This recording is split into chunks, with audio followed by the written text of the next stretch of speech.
Hey everyone, welcome to Daily Chess. This is my first online game for my new site, dailychess.org. It's against a good friend of mine. It's called PerlHacker here at ICC in a chess club. Playing with my account Daily Chess, and just received a challenge from him. 15-minute game, so let's go. Game started. Okay, I have white, and as I know he's a Benoni type of player, so I will go with first move knight f4. Something not to allow the Benoni, because after knight f6 I go c4, during the game in English opening, which I did not yet study, actually, but well, I don't have any problems going for it because I like the Marachi type of position, so I go with an early d4. And otherwise I think it's an interesting way to get him out of preparation. Okay, c6, so he's getting for Slav probably after d5, and I don't know how much experience he does have in the Slav, but I guess I can at least try to get some lasting pressure. I am usually following Avrek's advice. I'm playing an early e3 here with knight f3. There's a certain difference between knight c3 and knight f3 going on here, because knight c3 I think adds more pressure on d5, so bishop f5 is not that good. Queen b3 gets more power, because the knight and queen and the pawn focuses on d5, and b7 and d5 are two weaknesses which black might not cover sufficiently. But okay, let's see which system he goes for. I guess, I don't know if he tries to go for the Moran system, but maybe bishop f5, bishop g4 is also a decent option. After bishop g4 I still play queen b3. I maybe take a look sometimes in this h3 move. While bishop f5 usually gives white a bishop pair after knight c3, e6, knight h4, which is an interesting way to play. Oh, he went for it. Okay, knight c3, simply developing my piece, and once he shuts in his bishop, I will take the opportunity, play knight h4, and try to grab the bishop pair. Okay, here it comes. e6 anyway. It's anytime soon he has to play it because he has to develop his bishop here. So, well, knight h4. Let's go for it. And yeah. Bishop g6 is the main line here, and then followed up with bishop e2 and let's say bishop d6 to focus on this square, because once we take on g6 the h file opens up and there's additional pressure on h2, so okay, that's why the bishop has to go to d6 probably. Okay, this is also an interesting attempt, but well, here I have actually two options. Let's calculate it. I can either take immediately, and well, if he takes with knight, I will probably also okay, I have to go back because my knight is attacked. It's a discovered attack, and then he can try to go with bishop b4 and actually even force me to give up the bishop here. But the resulting position would see a bishop versus knight, which I think my bishop has a long-term prospects, but I'm not entirely sure. Well, the other option is to go for f3 here. F3 kicks the bishop, and so he has to go for it, because if he discovers the knight here, okay, h5 would be impossible. Let's see. Maybe I have to take care of it somehow. Probably f3, and if you go for knight h5, I have to play g3. It looks a bit artificial, but well, otherwise the position then looks pretty solid. Might be even the best try. Well, okay, f3, if he goes, I don't know, f5 or even back to g6, I simply continue with bishop e2, and well, one advantage is that in a way I got an extra tempi, and I think this might even benefit me.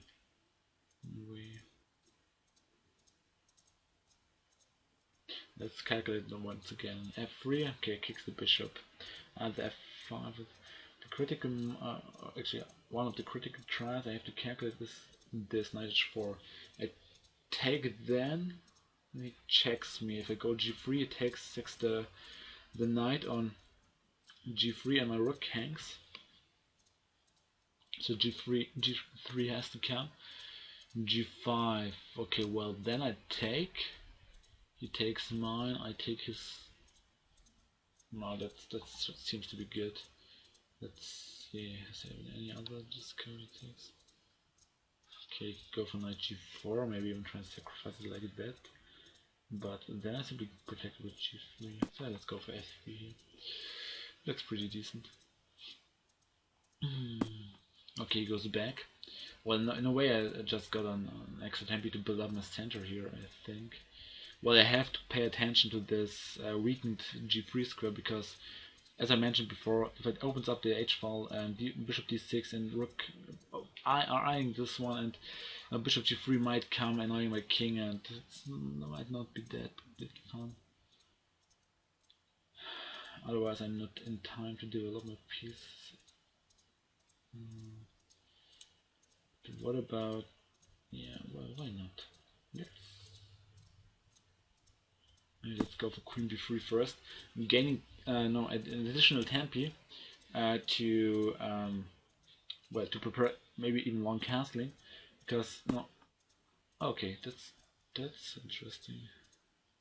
While trading off the queens shouldn't be that good for him. I mean, I can even ruin his pawn structure here a bit. I guess it's just good if I take. I will exchange it off. Now and now simply take it. Because now if bishop g3 and my king's safety is not a big thing anymore. I can even think about putting it on f2 here. Well, pawn structure changed.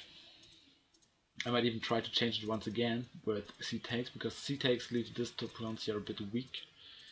And again, I always have to pay attention to this e3 pawn here, but I guess in a way it's quite okay here.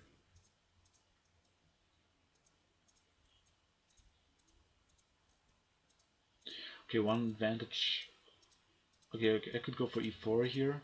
If he goes for bishop e4, because then the pawn here hangs, I play, let's say, bishop d3 here. And he might inflict me some double pawns, but this shouldn't be so dangerous for me. I think I go for it simply. Okay, e4. Now getting simply much more space in the center. Sometimes threatening e5. Now kicking this knight here. I don't have any good locations. Okay, h5, g3 is a tactic one should simply be aware of, because okay, there's a pin here on the h pawn. Your bishop b4 might come, but I don't fear this position that much. I would say my threat now is simply to take and then advance to e5. That might be my main threat. I mean, I stopped bishop d6 because e5 simply gains material. And okay, bishop b4 as he played. Okay, I think I get simply a better version here now. I simply go for e5. You can take it, go for bishop takes, but that's not a problem for me at all. Because now he has to simply find a nice square for his knight, which is by any means not easy. I mean, knight h5 might come here, and knight g3 is still threatening, but I simply move it out, and I don't think you get anything. You mean I have more space and better development right now? Actually, I will get better development because my pieces are much more better developed here. For instance, on f4, e3. My bishop might come maybe to d3, then f4. I think this pawn structure here is a bit is not that great for him. Okay, if he goes away, let's say, okay, he went for it.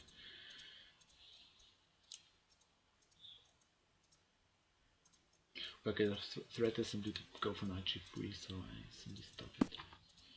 Okay, the only thing where he might try to use it, my how to say, somehow artificial play, is to take here, and then to play something like d takes c4. So I don't get a chance to change pawn structure here in my favor, but I'm going to simply threatening to play g4, trapping this knight, and the game is over, because this knight does not have this natural retreating square here. Okay, not natural, but there's g7 square, and he simply lacks in squares, and I don't see any way how you could even prevent it. I mean, the only way you could stop it is actually to put a pawn on f6, but even then, okay, if I go f4, he goes f5, stopping g4, but I simply go for g4 and let's say f takes g. I don't even am in a hurry to take first here because it will lose a pawn. I simply take on e5, and this pawn here simply, this pawn here simply will guarantee this knight falls anyway. If the rook takes, I play f4, securing the pawn on e5, and I guess it's okay. So if you couldn't follow, I'm simply calculating my threat right now. g4. Let's say I don't know, f6 for instance, trying to get some loot. If I take, you can take back the knight. So f6, g4 important. Otherwise f5 counts, stopping g4 maybe. Oh well, okay, would anyway count. Okay, c5 is interesting. Let's go for the back to the variation. At f6, g4 takes, take with the pawn, so f6 is still not available. Knight b7, I take here. And he has to take with the rook, then I play f4. Otherwise, if he takes here, I take on g6, and I think it's simply winning. Okay, what are his intentions here? Well, the main problem being that, I guess, okay, if I take here, he takes with check. So he renews the threat of going to g3. And if I go c takes d, okay, I could win a pawn, because if e takes d, I play knight takes d, and bishop is attacked, and here this fork is threatening. But I could simply go for knight b5 immediately, and I don't know what he wants to do then. He has to cope with the threat of knight c7, which is probably only defendable by castling short, and then I simply play g4. Otherwise, I don't see any threat. I mean, I simply go for knight b5. Isn't it just over? I mean, okay, you can check me here on d1, e1. So maybe g4 first was more precise. But... okay, now.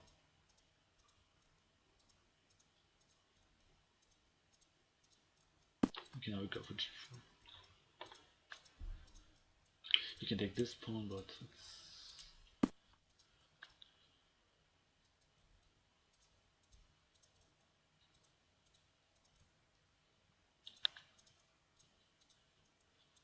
I think I will first take here. Is he still not threatening to go anywhere? I mean, even if he goes for rook a4, I mean, okay, it's still protected. Okay, trying to discover. But discovered attack is not at all dangerous.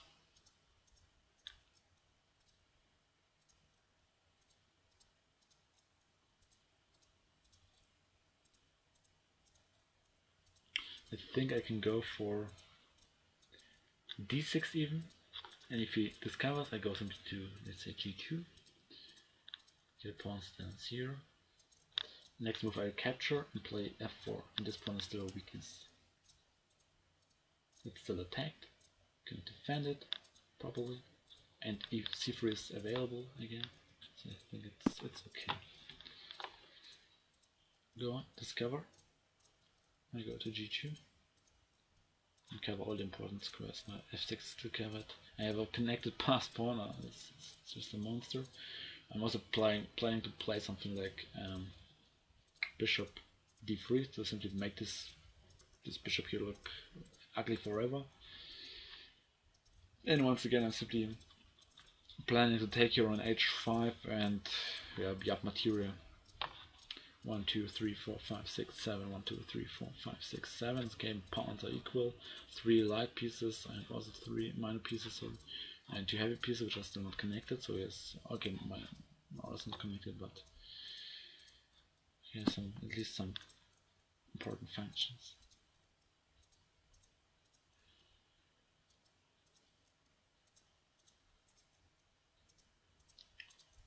Okay. No, I think I simply go for f4. Don't see any problems with it. Yeah, what does he intend? He can go for knight b4. He can go for this one, but it's not really a big deal.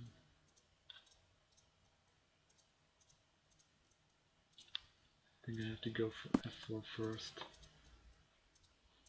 Simply cover this and support my e5 pawn, because after this one falls, this pawn is doomed.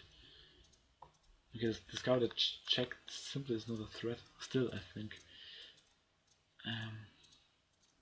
At least I don't see any threat.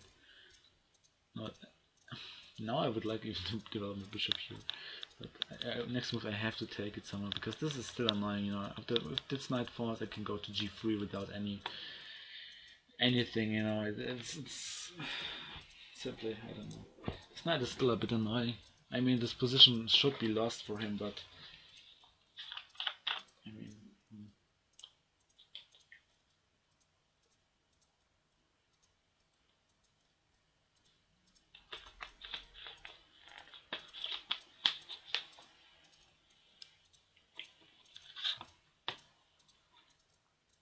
Check.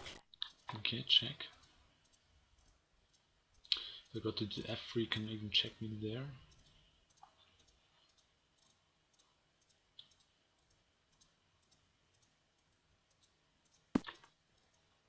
I'll stick to g2. Now this pawn is hanging, the knight is hanging anyway. Okay. What's the big point here? Best probably should be rook a5, bishop takes. Knight b4 threatening the bishop. Go immediately.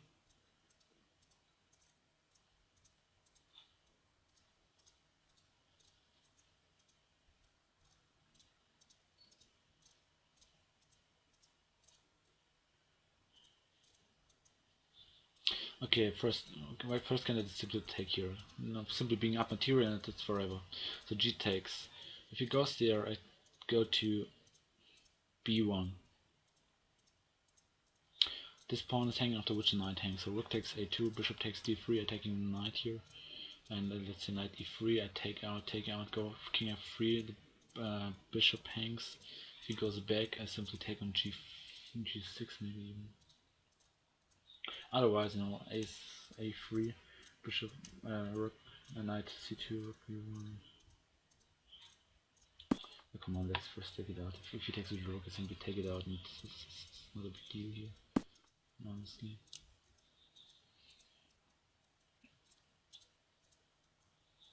Okay, then let's now secure the knight here.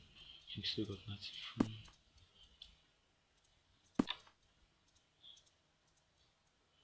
Check. No, yeah, well, as all is calculated. Okay. What do you intend, honestly? I mean, even if he goes to c5, this bishop is just trapped. I go for b4, trapping the second piece. I don't know. If he goes, even if he goes king c6, I go for knight c7. I take the rook, and then the bishop falls. I mean, rook h3 is not available. This is hopeless. I mean, the material will decide the game.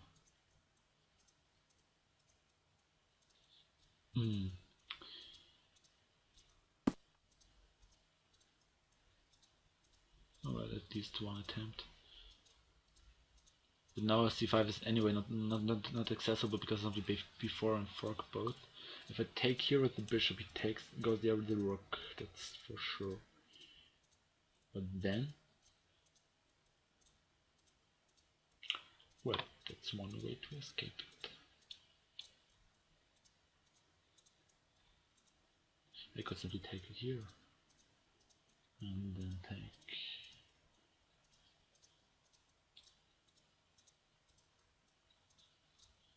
Yeah, let's go for it.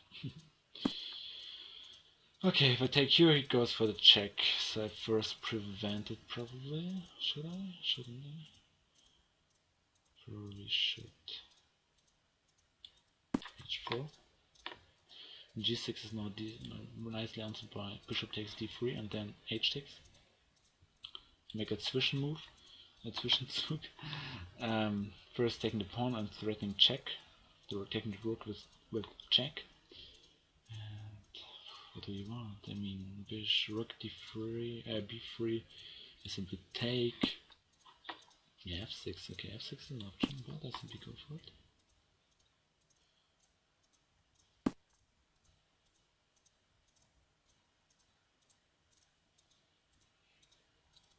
I can now go king d2, king c2, trapping the rook.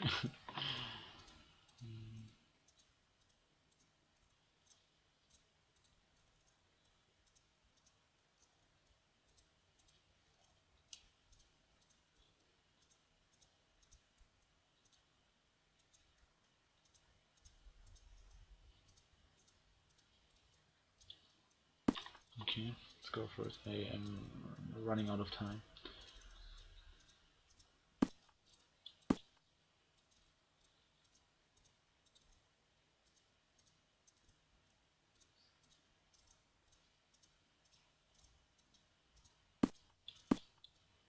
Okay, I can take it here.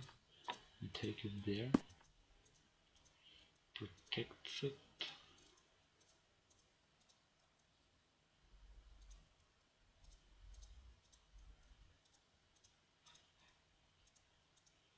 I think I just take this pawns here.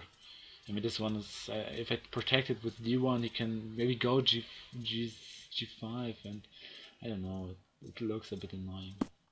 But it takes. Check. I simply collect the pawns here. I mean, now this should be over. I simply block the king. I may even. Oh, close the threatened mate. Next move will be rook g5, collecting the other pawn here, or maybe first knight takes, rook takes g7. Should all be winning here. I'm even just in time to play rook d1, rook d5 mate. Cannot even prevent it. Okay. Well, with this move probably. No, I can't. I go there, he doesn't even have checks. Everything is covered and mate is coming. Let's calculate everything. Well, now it's even another mate. You can just simply mate with rook c1 because the only square available before was b5, and now I took it with the pawn. So it's just checkmate. Okay. Good. Unfortunately, it was unrated because I still didn't play 20 right games here on ICC. Unfortunate, but okay. Well, let's go quickly through Server this game here. announcement. Knight of 6 here up, Slav defense with bishop f5 here. Okay, he gave me some kind of an improved version, I think. Okay, I took, after the queens get off the board, I secured the bishop here. More space, prevented any threats. I think c5 is crucial. Well, okay, of course knight h4 is simply, okay, so one, was someone saying it's a one move threat, and don't be afraid of ghosts, so simply prevent it, take the advantage of it. Well, the other option was knight g8, I think. Knight g8, knight e7, knight f5, using the weakened f5 square. After which, after knight g8, I simply take it out. It should be better for me. Okay, after this, g4 is always a threat. This was maybe not a bit premature. And we could have gone first c takes d, and if e takes d or c takes d, I simply go for knight b5. Should be winning. Okay, after this it's just over. Check. This was not a real threat because this pawn now is more weakness than a strength. First takes b. Check. Check. Still initiative. No, don't hit for complications. And this was okay. I found a mistake. Yes, to go c5 or rook a5. So which I have problems protecting this pawn. So I have to take and take it there. Take anywhere. Okay. Well, after this, the rook is also to try to simply on for whole rook up. Check. Select the pawns, and after okay, here I'm still threatening mate. I mean rook d1. If I go for rook d1, you cannot even prevent rook d5 anymore. King's cut off. You cannot cross this line. So be a smooth mate here. Yeah, simple mate. And okay, b5 is the only square you can go to if I check here on c1. So he took it.